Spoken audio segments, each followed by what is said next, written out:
Okay. Tidget. Ito yata ay hindi natin nakapametod pa. Pero buksan na.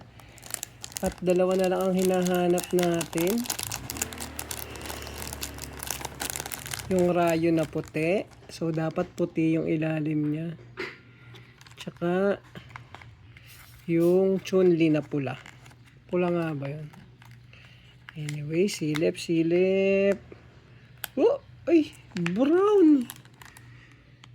Brown. Ano yung Dalsim na naman? O Balrog? Vega. Balrog.